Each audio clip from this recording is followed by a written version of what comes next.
Welcome back, boxing fans, to another great show with Sean on boxing.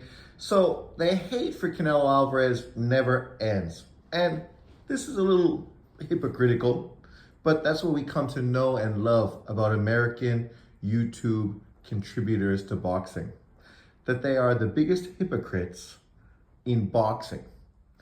Literally, my first question would be, why don't you hold Tank Davis to this same criticism, right? If Tank Davis is this superstar, this pound for pound, this, pay-per-view superstar in boxing, then why isn't he held to the same level of criticism as Canelo Alvarez, right? Tank Davis doesn't need to move to 140 because that would be an unfair, field of competition for him.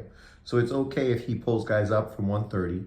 It's okay if he drains guys from 140 down to 135 because we're trying to make an even playing field. So Tank Davis needs an even playing field, right? He's never fought a world champion at 135 pounds. He's never unified titles at any weight division he's been a champion in. But the same criticism isn't held to Tank Davis. He can do whatever he wants. It doesn't matter. People will be mad, fucking angry and defensive if you point these flaws out. Even though you're not hating on him, you're literally pointing out the complete difference of standards between a Canelo Alvarez and a Tank Davis. What Canelo Alvarez did when he was 30 years old compared to what Tank Davis has done is fucking literally night and day. But I'm not trying to hate Tank Davis. I just use him as an example because I see channels like this bend over backwards to defend him, accuse everyone of being anti-Black American boxing fans and racist because they hold Tank Davis to the same criticism they hold every other fighter in boxing today to. Especially when you're talking about a guy who is a pound for pound quality fighter. We're not, and a world champion. We're not talking about comparing contenders to Canelo Alvarez like some people do. I'm not going to compare a Zepeda or fucking some contender to a world champion pound for pound fighter. No. I'm comparing another pound for pound top fighter who's a champion to Canelo Alvarez and how he's given a complete pass. He doesn't have to move to 140 to make great fights because that would be an unfair playing field. And I know people will come back and say, well, you don't have the same problem about Bud Crawford going up and facing Canelo. I never fucking said Bud Crawford needed to go up to face Canelo Alvarez. I never pushed for that fight. Never, ever have you heard me say that Bud Crawford has to go up to 168 pounds to face Canelo Alvarez. Never. Because he doesn't have to. He's choosing to.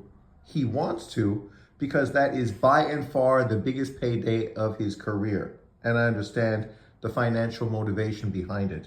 And that's his choice. I'm not pushing for it. I'm not acting like it's something that needs to happen. So let's walk away from that fucking comparison because that's complete BS. Complete BS. Right?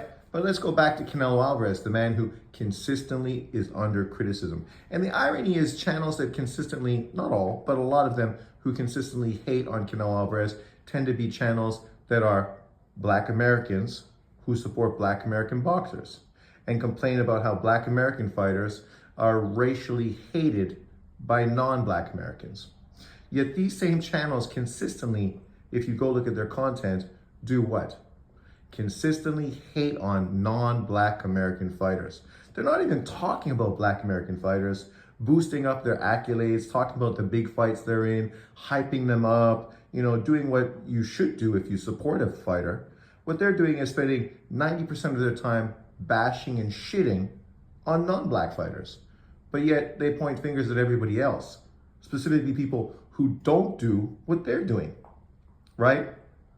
Me as an example, the majority of the fights I talk about are just boxing across the board or hyping up fights and fighters. Not even fighters that I specifically follow, but just boxers in general.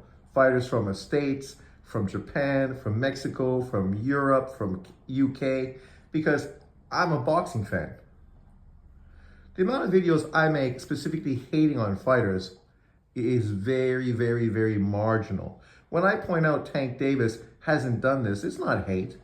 Everything I'm saying is a fact. Tank Davis has never fought a world champion at 135 pounds.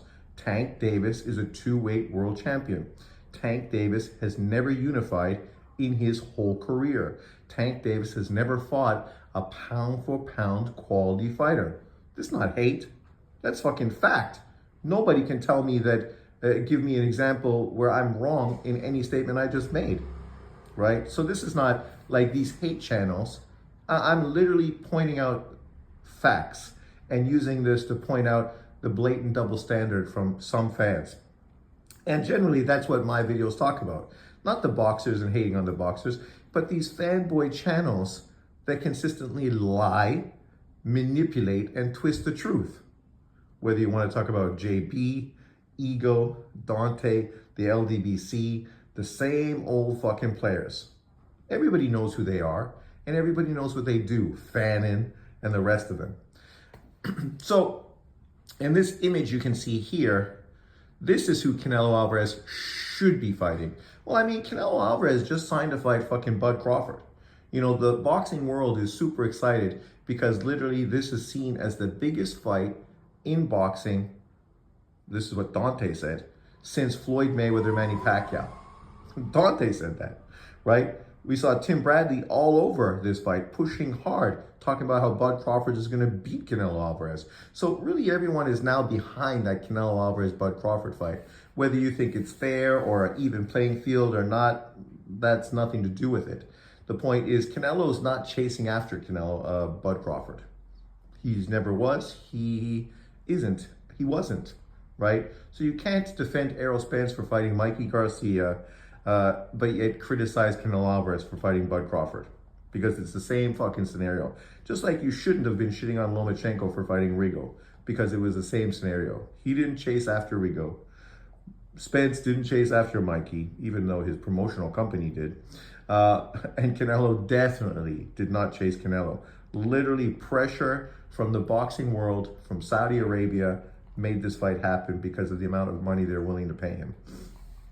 But now, 34 going on 35-year-old Canelo Alvarez, the four-weight world champion, the undisputed 168-pound champion, the pound-for-pound top 10 fighter, previously pound-for-pound number one. This guy somehow is overrated. He's not that skilled. You know, he's limited. Yet when you look at how many pound-for-pound quality fighters he's fought, how many unification fights he's been in, right? How many world champions he's fought. It's ironic that this is the level of criticism he gets just because many of the fights have been competitive and he's even lost two of the fights. One against Floyd Mayweather, one against Bivol, right? It's ironic because going to that Bivol fight, people were talking about potential opponents for Canelo Alvarez, Bivol, Beterbiev, and Makabu, the cruiserweight champion. People literally said, you know, Bivol was a cherry pick, Makabu was a cherry pick. They thought everybody that Canelo could fight was potentially a cherry pick. You know, if he would have signed to fight Beterbiev, they would have said that that was a cherry pick. Because literally that's the level of criticism and expectation that Canelo Alvarez is held to. And it's ironic because a lot of the people that are hating on Canelo are the same people that spent years dick riding Floyd Mayweather.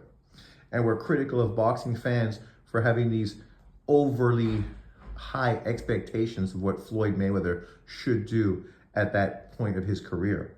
But yet these are the same people pushing the same narrative now towards Canelo Alvarez. The irony behind it, right? But now apparently what Canelo needs to do, he needs to go to 175 to fight Beterbiev. He needs to go to 175 to face David Benavidez. I mean, you tell me, is that an even playing field? Is it? Because I mean, Tank Davis can't fight anyone unless it's an even playing field. But Canelo needs to literally put himself in a position where it's definitively not an even playing field.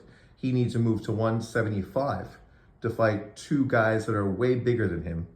One career 175 pounder in Beterbiev, and then of course Benavidez, who just moved up and consistently has been pointed out to be a weight bully throughout his career because he's a bigger fighter than Beterbiev, right? That's why he's talking about potentially moving up to cruiserweight to fight Zurdo. Benavidez is, right? So that tells you everything you need to know about that fight. And when people talked about that fight, it made sense. People were actually down with it. Benavidez, Zurdo, cruiserweight, sounds good. Two real big guys, and obviously, you know, big names. It'd be a big cruiserweight fight. But now Canelo needs to fight those guys. And even so much so as to go up and face Zurdo Ramirez at cruiserweight, right? You know, this is ridiculous. These expectations that people have, right? Like, there are plenty of top fighters at the 168-pound weight division. They might not be big names, but nonetheless, they are top fighters who've earned their opportunity to fight for world titles. Whether we're talking about Pacheco, Mbili, Alicius Iglesias, a unification fight with William Skull. These are all guys that are top 5 ranked 168-pound fighters. A potential rematch with Caleb Plant, Charlo if he ever fucking gets his head screwed on right.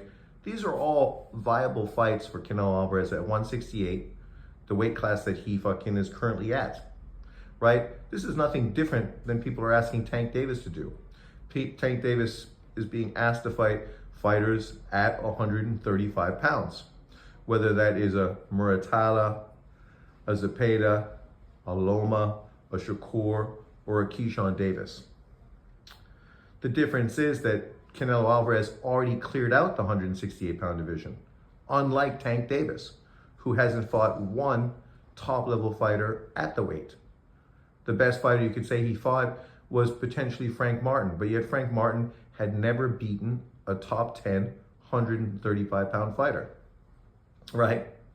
And if you have these imaginary fights where you'd love to see Canelo Alvarez go on and fight these fighters, that's fine. I mean, everyone has their fantasy football mentality, but let's be realistic. He doesn't need to do any of that. He's already a Hall of Famer.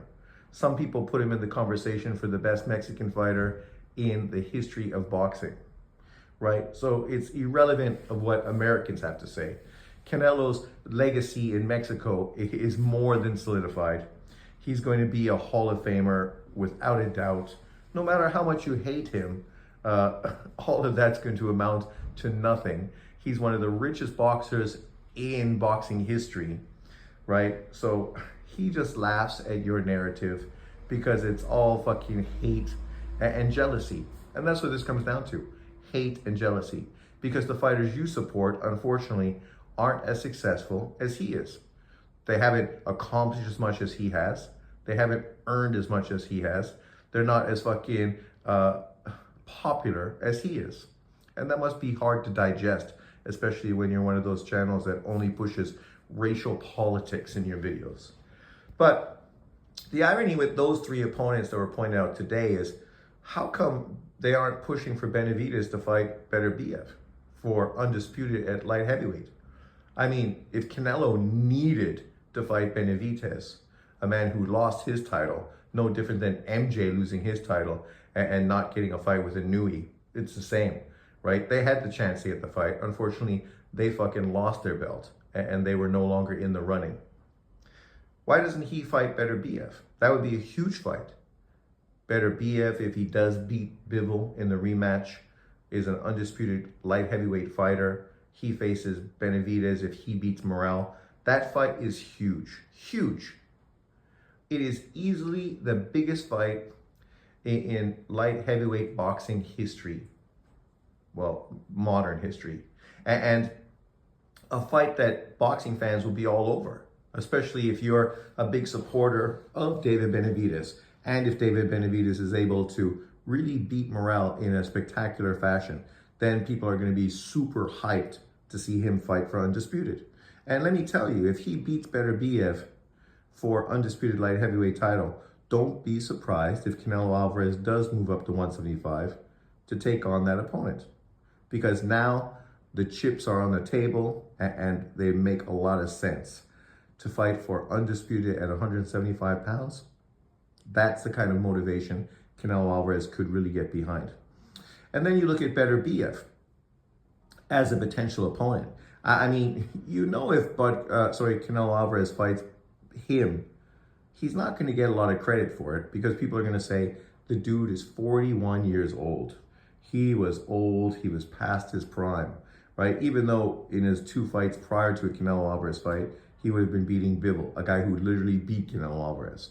But these guys, they don't talk common sense. They don't fucking really have anything worth talking about. It's just nothing but pushing narratives and hate. Obviously, I would have liked to see the Better BF Canelo fight, but for Canelo Alvarez to move up and take on a legitimate 175-pound fighter with fucking real power, that's a tough ask, right? Nobody's asking Tank Davis to do anything similar to that. And to be fair, there's no fighter currently at 140 pounds that's similar. But let's give an example that's popped up recently. Why doesn't Tank Davis move up to 147 and take on Bud Crawford?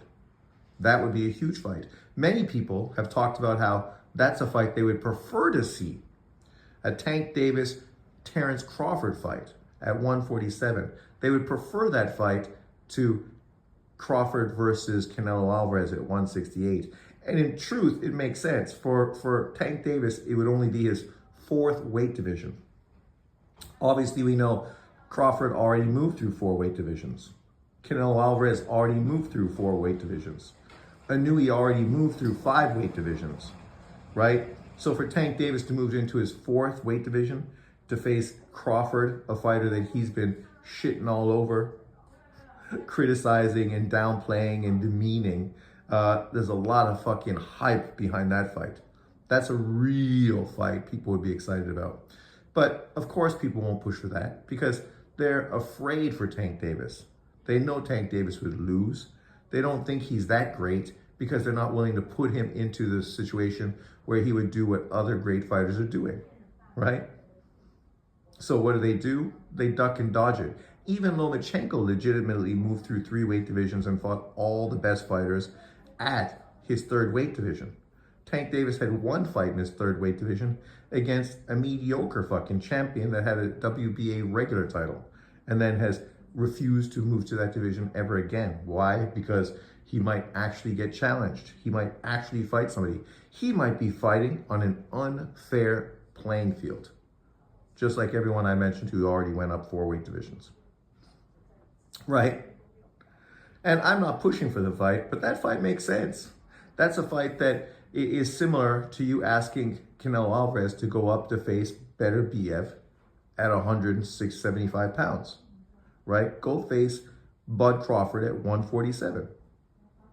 But they won't push for that. And if people talk about it, then they're haters, they're racists, they hate Black American boxers. Okay. I mean, none of that makes sense, but we understand that's consistently what these people do. They consistently duck and dodge boxing conversation to make it political, racial, because they just can't defend their stances, their blatant hypocrisy, right? And that's the problem with these guys. They won't debate you because they know they can't win because they know the narratives they're pushing are pure bullshit. I mean, even knockout boxing, right?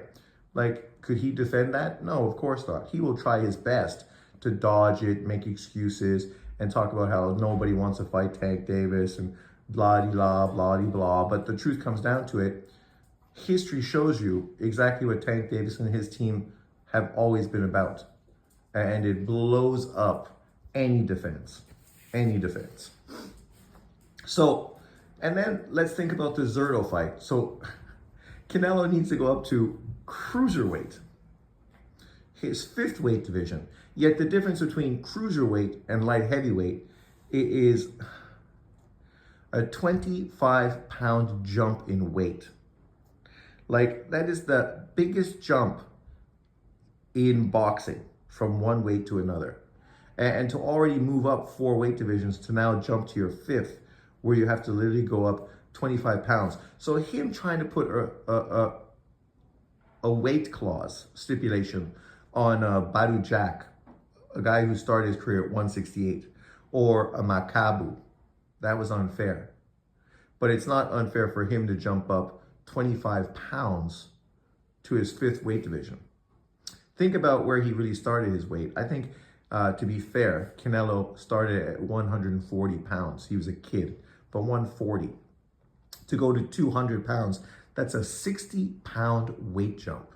60 pounds, right? That is gigantic.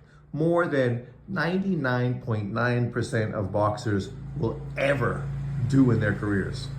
But okay, that's what he needs to do. He needs to jump up to cruiserweight to take on Zurdo Ramirez. Yet any real boxing fan is definitely not talking, oh, I've been there, Namibia. No real boxing fan is talking about that because, first of all, it doesn't make any sense. And secondly, are you a boxing fan? Because if you are, you would want to see Zurdo fight Jay Opataya for 3-belt unification. The two best cruiserweights in the world fighting in unification. That's what real boxing fans want to see. Nobody wants to see Canelo Alvarez go up and take on Zurdo at fucking cruiserweight. It doesn't make sense at all. But these are the extent, the levels that people will go to somehow point out that Canelo Alvarez is average. He's just not that good. He's overrated. He's not as good as Bud Crawford. And it's cool that you think he's not as good as Bud Crawford.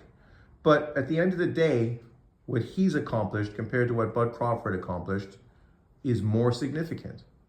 He's 3 years younger. If he beats Crawford, that's just gonna, put more of a fucking stamp on that. And at the end of the day, what he's accomplished, becoming a 4-weight world champion, undisputed at 168, with the level of opposition he's faced throughout his career, Bud Crawford is just never going to reach that. He's never going to accomplish that because his resume does not hold up to Canelo Alvarez's. If he beats Canelo, that's a great fight. And as far as pound for pound all time, he'll probably be ranked above Canelo Alvarez, justifiably so.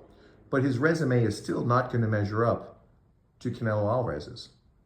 And at the end of the day, if you are more of a Bud Crawford fan, that's fine. The whole point about boxing is you're going to like who you like. Nobody's hating on that and saying you shouldn't be a Bud Crawford fan. You should be. Enjoy. Bud Crawford is great, and he's fucking done a lot in the sport of boxing. And he shows his balls by trying to move up to 168 to take on Canelo Alvarez, a fighter that Floyd Mayweather already beat. Floyd Mayweather, who is smaller than Bud Crawford. Let's keep that in perspective as well. And as far as you wanting to be a Canelo Alvarez fan, yeah, you should be. Canelo is one of the best Mexican fighters in the history of the sport. He's been brought up well, obviously attached himself early on to Golden Boy, similar to Tank Davis attaching himself to fucking Floyd Mayweather. And they both utilized that opportunity with having a big name promoter with a great boxing history to elevate them. And unlike Tank, Canelo Alvarez literally has done something with that. We're still waiting to see if Tank Davis is ever going to do anything for that. But leave your comments below.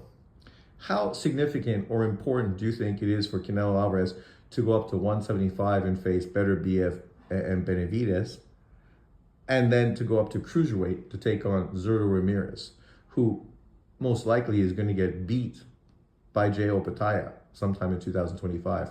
But leave your comments below. Thanks for watching. The hate will not stop from some of these racially biased YouTube boxing channels.